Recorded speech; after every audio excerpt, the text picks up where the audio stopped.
Rapaziada, o Dorival Júnior deu uma entrevista aqui que eu fiquei... Cara, fiquei até um pouco constrangido. Vamos dar uma olhada aqui no que ele falou lá no podcast do Diego Ribas? Diego, talvez, assim, eu tive um problema que foi muito interessante, assim. Eu tinha definido por uma estrutura. O presidente me pediu uma mudança por completo daquilo que vinha acontecendo. Eu falei que essas mudanças, devam acontecer sempre de uma maneira gradativa. E eu estipulei que eu teria uma estrutura de equipe, Diego. Tipo, tipo assim, hoje, naquele momento, eram Alisson, era o Marquinhos ou o Thiago, Casimiro e Neymar. Para mim, essa estrutura ela tinha que ser enxertada com alguns jogadores. E seria a base para que eu pudesse fazer essa montagem em cima. Porque você sabe muito bem, você se apresenta no domingo, os jogadores chegam nas segundas e terças, metade num dia, metade no outro. Você treina realmente na quarta para jogar na quinta. Sexta e sábado você recupera, você treina domingo, treina um treino mais leve na segunda, como é o treino da quarta para jogar na quinta. O treino da segunda é um treino mais leve para se jogar na terça. Então, na realidade, você tinha ali 2 períodos necessariamente de treinamentos um pouco mais fortes. Então eu pensava e imaginava que com essa estrutura eu poderia montar a base da seleção. E de repente eu não tive em momento nenhum Casimiro, tive mais momentos Alisson e Marquinhos. Casimiro eu não tive Neymar. Por que não convocou o Casemiro, cara? Por que não convocou o Casemiro? O Casemiro estava disponível em algumas convocações do Dorival, sim, tá? Tanto é que a primeira coisa que o Ancelotti fez foi convocar o Casemiro quando ele chegou, né? Agora, tudo bem, Neymar estava machucado. Como é que você vai querer botar a base da sua seleção com um cara que não tá jogando nunca? Como é que você vai planejar isso, cara? Como você vai planejar isso? E Vinícius Júnior, que é o melhor jogador do mundo, não faz parte desse teu plano aí, dessa estrutura básica. Tá, vamos continuar. E Thiago Silva, por que nunca convocou o Thiago Silva? Porque tava jogando muito mais bola, tava jogando muito no Fluminense ali. Até ele sair da Europa também tava bem. Acho que o Dorival poderia ter convocado ele. Falou que a base era Thiago Silva. Nunca foi convocado, porra. Por quê? Tudo bem, vamos continuar assistindo. E eu acho que isso daí comprometeu um pouco, porque você montar uma estrutura onde você se apresenta a cada 2 meses e ficam juntos. E isso que ele teve a oportunidade, que assim, poucos técnicos da seleção têm, de ficar um mês treinando a seleção, né? Antes da Copa América. Isso aí o Dorival não falou. Ele falou da rotina agitada da seleção, do treinozinho rápido, mas isso aí o Dorival não falou também, não comentou. Os 10 dias e fazem...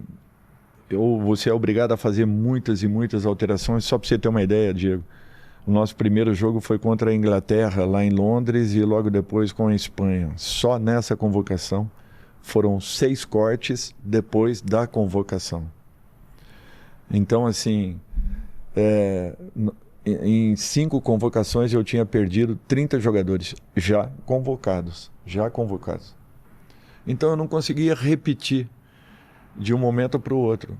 A última partida que nós fizemos, que nós jogamos com a Argentina, e realmente foi terrível aquele momento, mas nós tínhamos no gol o Bento, que estava fazendo a sua 3ª partida. Nós tínhamos na lateral direita o Wesley, que estava fazendo a sua partida de estreia. Marquinhos, com mais de 100 jogos. Murilo, quarto zagueiro, que estava fazendo a sua primeira partida. Arana, fazendo a 12ª partida. André fazendo a 12ª partida. Ao seu lado, eu não vou me lembrar agora, mas era a partida de estreia também. Depois... João, pode ser? Não. Não. Já tava, Guimarães. Você falou do lado de quem? Do lado do... Do André? Do André. Do André. Ele estava no No Wolverhampton. O Wolverhampton seria o time João, do... Tava João Gomes, agora o André... Mas beleza. Enfim, Segue. eu até Também me não sou esqueci, legal me pra desculpe. nome. E na frente, sim, o Rodrigo, é, o Vini e, e também, eu acho que era praticamente a estreia. Tá agora no Manchester United. Cara, sabe o que parece isso aqui? Que, pô, o Dorival é uma grande vítima do universo, né? Tipo, tudo deu errado pra ele. Até o mundo conspirou, o trabalho dele foi excepcional. E o mundo e a situação, as circunstâncias conspiraram contra ele, né? Essa que é a impressão que eu tô vendo esse vídeo. Não sei se vocês também estão com essa impressão aqui.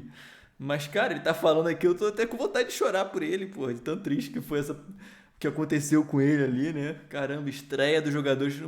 Será que eu não. Se ele tem tanta dificuldade assim com os jogadores que estão estreando agora na seleção, por que ele não convoca então jogadores com mais experiência? Por que não convocou o Thiago Silva? Ou, por exemplo, né? Ah, se era primeiro jogo do Bento, então convoca aí um cara mais rodado, pô. Ah, sei lá, convoca aí o Fábio, que tem 60 anos de idade, que não vai sentir pressão. Se esse é o problema todo, pô. Ele foi agora, foi no final Não da é última. ele, aí é que tá a questão. Não é ele que decide qual que é o time que vai pra campo, da forma como ele tá falando, é como se ele tivesse, tipo, alguém botou uma arma na cabeça dele, escolheu todos os jogadores pra ele, entendeu?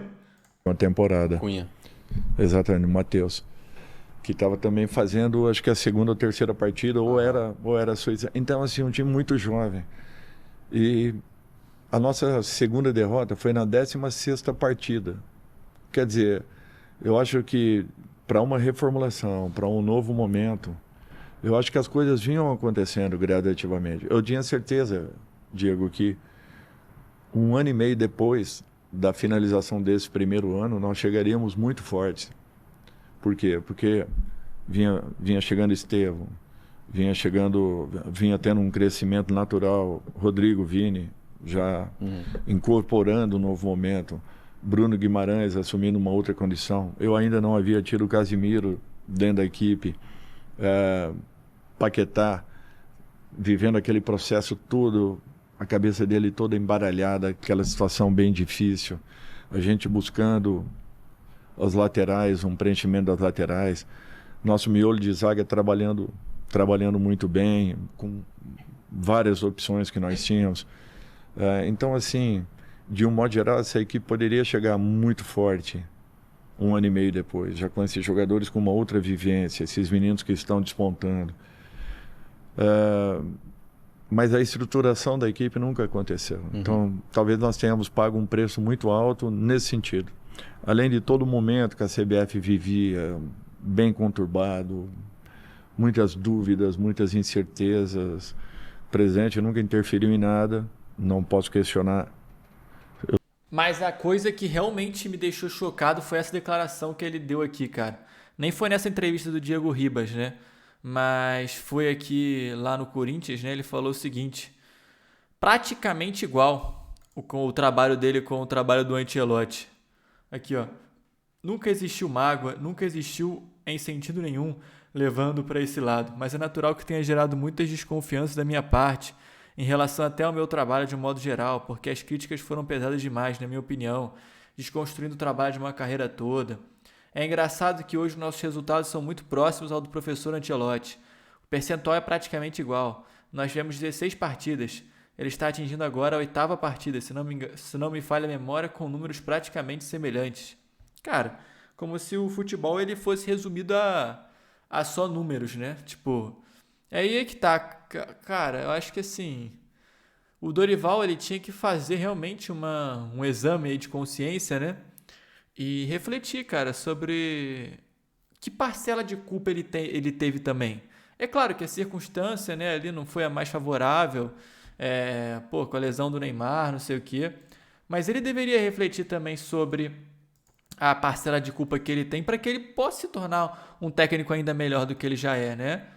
O nosso primeiro passo é sempre admitir a nossa parcela de culpa, né? Do jeito que o Dorival fala, parece que ele não tem culpa nenhuma na coisa.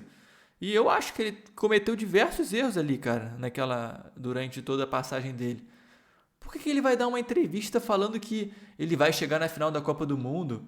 É assim, falou muito, entendeu? Falou muito, tentou impor ali através das palavras a realidade, e aí a gente ia ver os jogos, era desastre, irmão. Era falta de comando mesmo que parecia, né? Aquela cena lá que eu nem aguento, eu não consigo nem ver essa cena, cara. Porra, essa cena aqui, ó. Dos que permaneceram em campo, Luiz, quem é que bate Essa cena pênalti? aqui, O Endrick bate. O Endrick tava meio... Essa cena aqui não dá, não consigo nem assistir.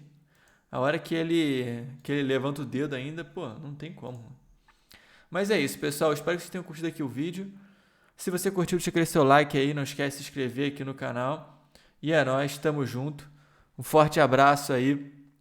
Valeu e até o próximo.